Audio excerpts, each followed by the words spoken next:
Variable को declare करने का क्या रूल है, हम वेरिएबल को किस तरह जो है वो डिक्लेयर करना चाहें तो हम वेरिएबल्स को डिक्लेयर कर सकते हैं।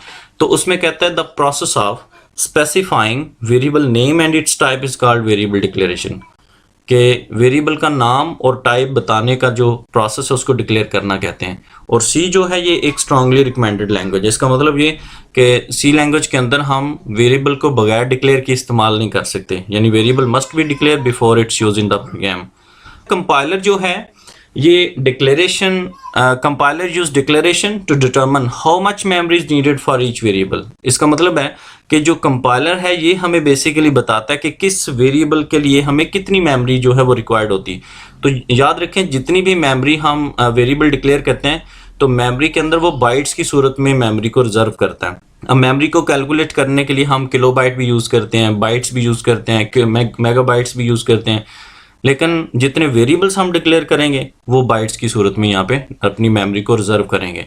तो जितने भी चूँकि डिफरेंट डाटा टाइप्स हैं ये इंशाल्लाह कमिंग लेक्चर में हम डिस्कस करेंगे, डिफरेंट डाटा टाइप्स जो हम सी लैंग्वेज में इस्तेमाल करते हैं। तो अकॉर्डिंग टू नेचर जो है ये डिफरेंट डाटा टाइप्स जो हैं ये डिफरेंट अमाउंट ऑफ मेमोरी भी रिजर्व करेंगे। फॉर एग्जांपल जो इंट टाइप का डाटा होगा, इंटीजर वैल्यू जो होगी वो 2 बाइट्स रिजर्व करेगी और जो करेक्टर वो 1 बाइट रिजर्व करता है।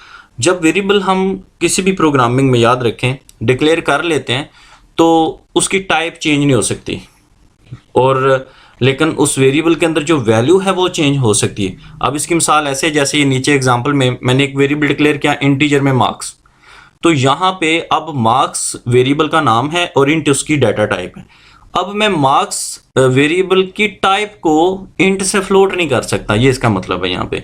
तो जो वेरिएबल एक दफ़ा डिक्लेयर कर लें उसकी टाइप चेंज नहीं हो सकती, लेकिन उसके अंदर जो मौजूद वैल्यू है वो हम चेंज कर सकते हैं। तो यहाँ पे इसका जनरल सिंटैक्स है डाटा टाइप पहले लिखी जाती है और उसके बाद वेरिएबल का नाम।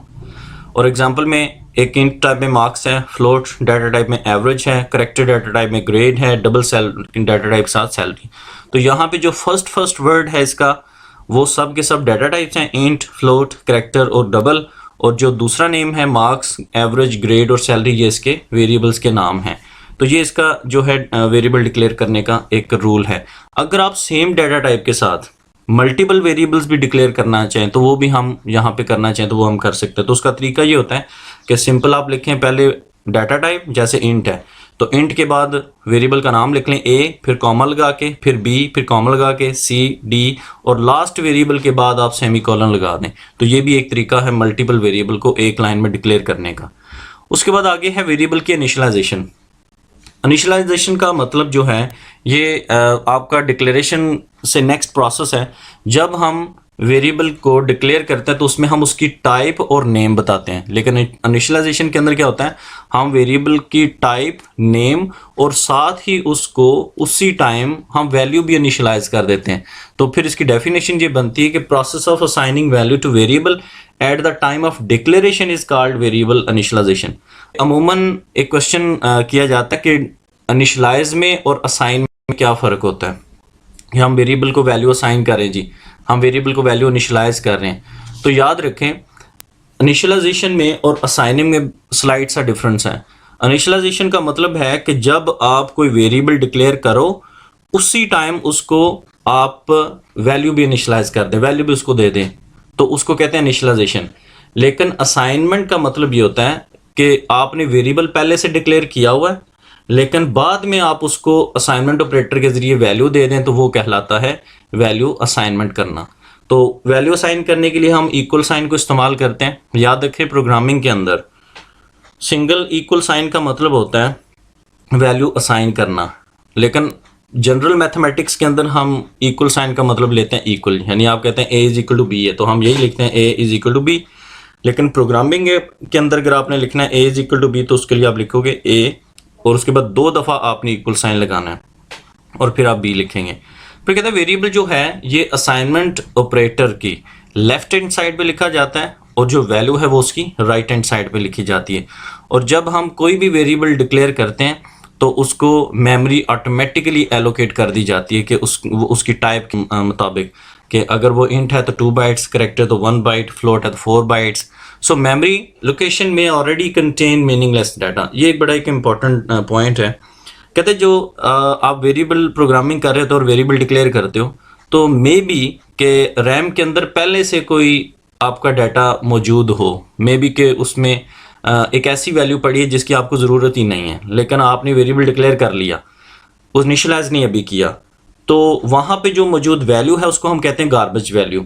मेमोरी के अंदर जो ऑलरेडी मीनिंगलेस डाटा पड़ा होता है उसको कहते हैं गार्बेज वैल्यू। और जब हम किसी वेरिएबल को वैल्यू इनिशियलाइज नहीं करते तो सम टाइम वो गार्बेज वैल्यू को ही उठा लेता है और उसी को अपनी कंप्यूटेशन के अंदर, कैलकुलेशन के अंदर यूज़ कर लेता है, जिससे आपका अनएक्सपेक्टेड रिजल्ट आ सकता है।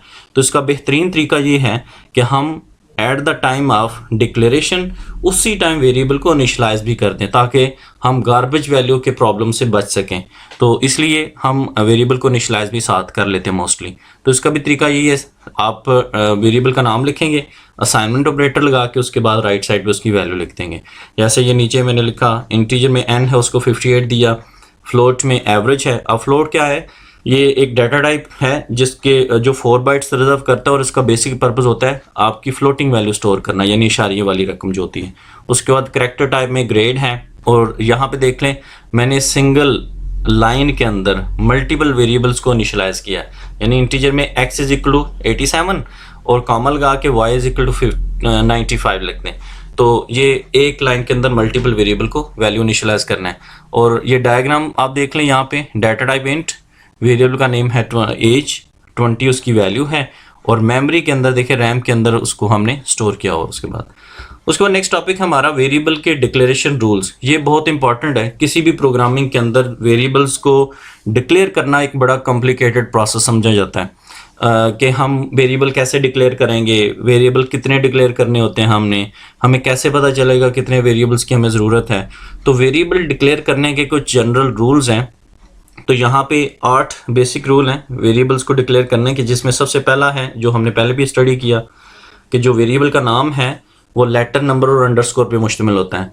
फिर उसके बाद नेक्स्ट है कि कोई भी जो आप वेरिएबल डिक्लेयर करते हो आप उसका फर्स्ट लेटर अंडरस्कोर रख सकते हैं, लेकिन ज़रूरी नहीं होता कि आप अंडरस्कोर लाजमी लिखें। जैसे एक वेरिएबल आपने डिक्लेयर किया यहाँ पे 8 होम या हैश पेज या 5 kg, तो ये इनवैलिड वेरिएबल है क्योंकि हम फर्स्ट लेटर जो है वो कोई स्पेशल सिंबल नहीं रख सकते, ना ही डिजिट रख सकते हैं। Blank spaces are not allowed in variable name, यानी आपके वेरिएबल के नेम के अंदर स्पेस नहीं होनी चाहिए।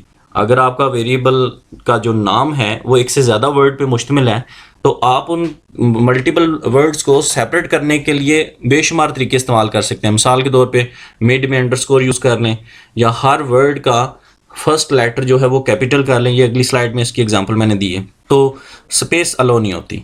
फिर कहते हैं अपर और लोअर केसेस जो हैं ये दोनों अलो हैं, लेकिन जो वेरिएबल डिक्लेयर होते हैं ये लोअर लेटर में लिखे जाते हैं, और जो कांस्टेंट होते हैं ये आपके जो है ये अपर केसेस में लिखे जाते हैं। फिर कहते हैं special symbol can not be used as variable name. आप जैसे ऊपर देखें हैश मैंने लगाया था, तो कहते हैं ये स्पेशल सिंबल्स होते हैं, इनको हम वेरिएबल के नेम में यूज़ नहीं कर सकते। Reserve word can not be used as variable name, जैसे इंट, वॉइड, वाइल, ये हमारे रिजर्व वर्ड्स हैं, यानी जिसको आपने कीवर्ड्स भी कहा था, तो कीवर्ड्स को भी आप एज जो है वेरिएबल नेम नहीं इस्तेमाल कर सकते। फिर ये पॉइंट हमने ऑलरेडी डिस्कस कर लिया कि किसी भी वेरिएबल का आइडेंटिफायर का जो नाम है वो मैक्सिमम 31 कैरेक्टर लॉन्ग होना चाहिए, उससे ज़्यादा होगा तो वो इग्नोर हो जाएगा।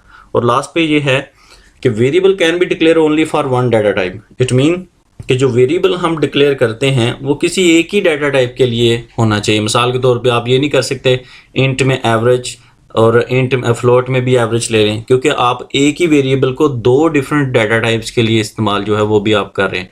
तो so variable can be declare only for one data type. उसके बाद हमारे पास आगे है कि वेरिएबल का जो नेम आपने रखना है, ये इंपॉर्टेंट पॉइंट है कि उसका नेम मीनिंगफुल होना चाहिए और रीडेबल होना चाहिए।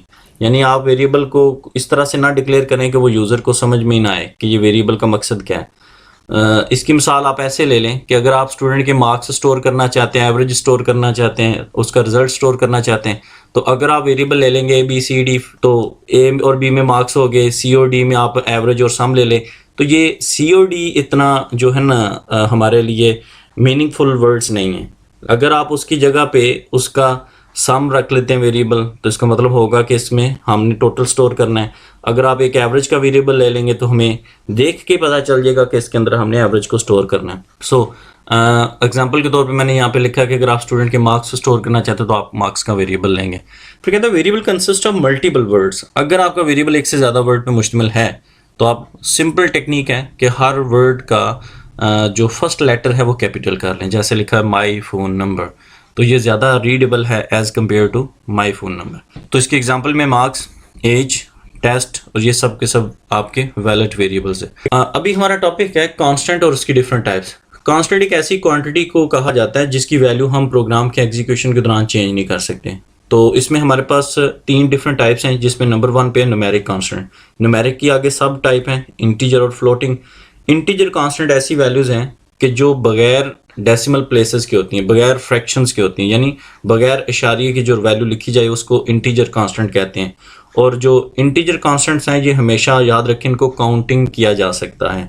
तो काउंटिंग वही चीज़ होती है जो बगैर इशारिये की होती है, जैसे 58 है, 95 है, -24 है। तो ये पॉजिटिव और नेगेटिव दोनों तरह की वैल्यूज़ हम यूज़ कर सकते हैं इंटीजर कांस्टेंट में।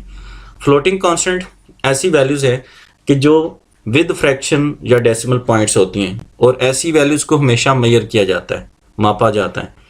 इसमें को भी हम पॉजिटिव और नेगेटिव दोनों टाइप्स में जो है वो लिखना चाहें तो हम लिख सकते हैं। दूसरा हमारे पास जो टाइप है वो है character constant. Any character written with an single quotation mark is known as character constant. कि कोई भी जो हमारे पास करैक्टर जिसको हमने सिंगल कोट के अंदर लिखा हो उसको हम कहते हैं करैक्टर कांस्टेंट। अब सिंगल कोट के अंदर आप बेशक डिजिट को लिख लें तो वो भी करैक्टर बन जाता है। तो हम इसमें alphabet, character, digit, special symbol किसी भी चीज़ को as a character constant use कर सकते हैं, लेकिन उसकी शर्त यह है कि वो सिंगल कोट में होना चाहिए। और करैक्टर की मैक्सिमम जो लेंथ है वो सिंगल करैक्टर होती है। अगर वो 2 करैक्टर्स हो जाएंगे तो वो स्ट्रिंग बन जाएगी। सो स्ट्रिंग कांस्टेंट लास्ट पे हमारी टाइप है इसकी, जिसमें कहता है collection of character written in double quotation mark is called string constant. तो स्ट्रिंग कांस्टेंट जो है ये भी अल्फ़ाबेट, करैक्टर, डिजिट या स्पेशल सिंबल पर मुश्तमिल होते हैं और इसको हमेशा हम डबल कोट की फॉर्म में जो है वो लिखते हैं। Thanks for watching. सब्सक्राइब करें चैनल को, क्लिक बेल आइकन को ताकि आपको अपकमिंग लेक्चर रिसीव हो सकें। Thank you. अल्लाह।